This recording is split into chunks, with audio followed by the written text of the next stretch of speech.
নারীবাদের নামে যেই জায়গাটা তৈরি করা হচ্ছে, আপনার এখানে হিজাব পরা বা ধর্মীয় অধিকার এটাও কিন্তু একটা মৌলিক অধিকার, সেটা লঙ্ঘিত হলে কিন্তু নারীবাদীরা সোচ্চার হয় না। কিন্তু তার গাঁজা খাওয়ার অধিকার নষ্ট হয়ে গেলে মিছিল বের হয়ে যায়।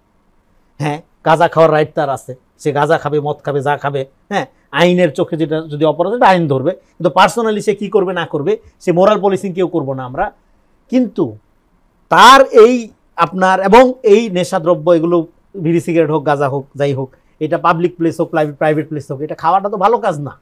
এটার অধিকারের জন্য সোচ্চার হইতে যেভাবে দেখবেন, কিন্তু একটা হিজাব পরার কারণে একটা মেয়েকে যখন লাঞ্ছিত করা হয়, তার যে ধর্মীয় অনুভূতি, তার যে ফ্রিডম যেভাবে লঙ্ঘিত হয়, তার জন্য কিন্তু এই নারীবাদীরা অ্যাক্টিভ হয় না। কেন হয় না?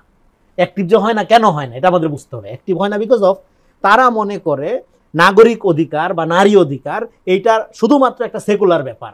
নারী অধিকার একটা আওয়ামীকরণ হয়েছে, সেকুলারিকরণ হয়েছে, এটা খুবই ইম্পর্টেন্ট, এটা বুঝতে পারতে হবে।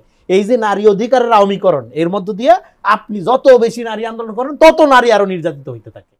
সিগারেট খাওয়ার জন্য তোমাকে হেনস্থা করা হয়েছে, ডেফিনেটলি অন্যায়, তার শাস্তি হইতে হবে। যারা তাকে বাধা দিচ্ছে বা তাকে হ্যারাস করছে, হ্যাঁ, শাস্তি হইতে হবে।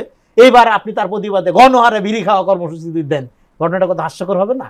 কালেকটিভ মোরালিটি, যে মানুষের যে বৃহত্তর জনগোষ্ঠীর বা সাধারণ ধর্ম বর্ম নির্বিশেষে মানুষের যে মোরাল স্পিরিট, তার এগেনিস্টে আপনি দাঁড়াচ্ছেন।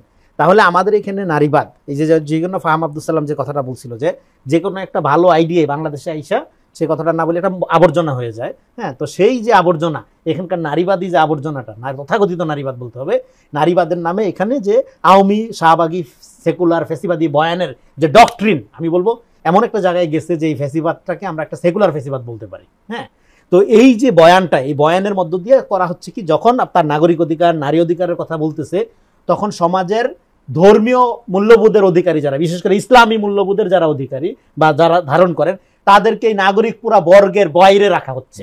মনে হচ্ছে ওরা রিয়েকশনারি।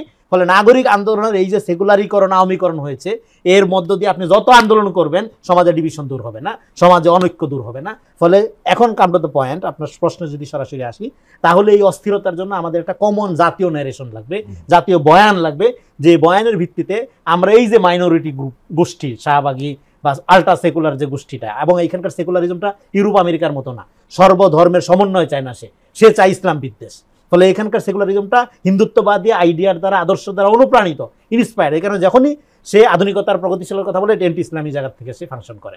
এই যে বয়ানটা, এই জায়গাটা আমি বারবার যে গুরুত্ব দিয়ে বোঝানোর চেষ্টা করতেছি, এইটা যদি আপনি না বুঝেন, তাহলে সেটা হবে কি, আপনি নাগরিক অধিকার বলেন, নারী অধিকার বলেন, জননিরাপত্তা বলেন, এগুলোর নামে যত কাজই করেন না কেন, সমাজের একটা বৃহত্তর অংশকে যখন বাইরে রেখে আপনি এগুলি করতে যাবেন, একটা রিয়াকশন তৈরি হবে, কার্যকর হবে না, কার্যকর হয় না।